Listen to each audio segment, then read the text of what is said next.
Howdy, folks. Welcome back to episode 8 of Young Constitutionalists. This is going to be part 2 of the Second Amendment that we just discussed last episode about guns, the right to own weapons, and the militia. From last time, we talked about how the militia is not the military, it's not the National Guard, it is every single American citizen who bears a weapon. Every single American citizen has a duty to protect their country from terrorist attacks, from tyrannical government, and many other threats. So that is the purpose of the Second Amendment, to arm the public so that the public can defend the entire country.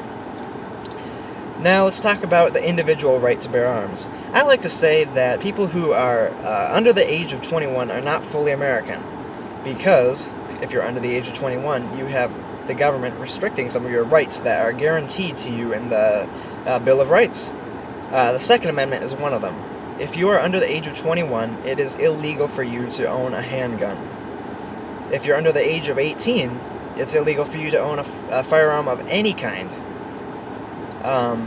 In fact, there are some cities that ban certain types of weapons or even knives.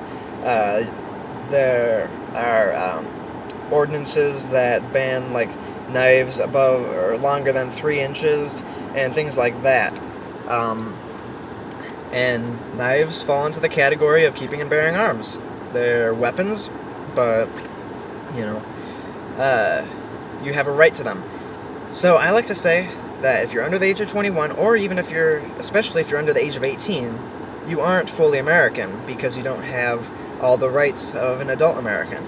Now, you may ask, well, what do I propose for children owning guns? Isn't that a little sketchy? Kid walks up to Fleet Farm, buys himself a handgun, and goes shoots up his school, right? Well, I believe that there should be some restriction as to gun stores requiring a parent to sign a waiver for a child to own a gun.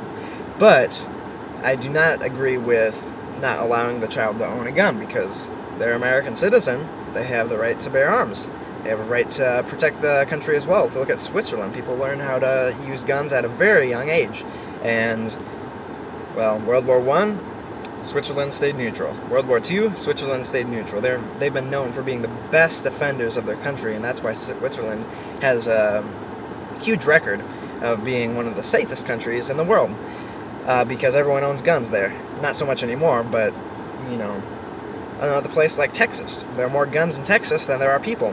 That's great, because make sure that the government is afraid of the people, which is liberty, not the people being afraid of the government, which is tyranny. So it is very important to keep and own weapons, and as many people will actually put it, it's actually more of a duty to keep and bear weapons. It's a right given to you. I have every right to own a weapon. Keep it in my car, keep it in my house, keep me safe. If a burglar broke in, for example, but it's also to defend the country as a whole. The more people who are armed, the less incentive criminals have to go shooting people up, and the less incentive the government has to be tyrannical, because they know who's keeping them in check, the people. So, if you have any questions, please feel free to post them in the comments here. And thank you very much for watching, and we'll be back shortly for the Third Amendment. Thanks for watching.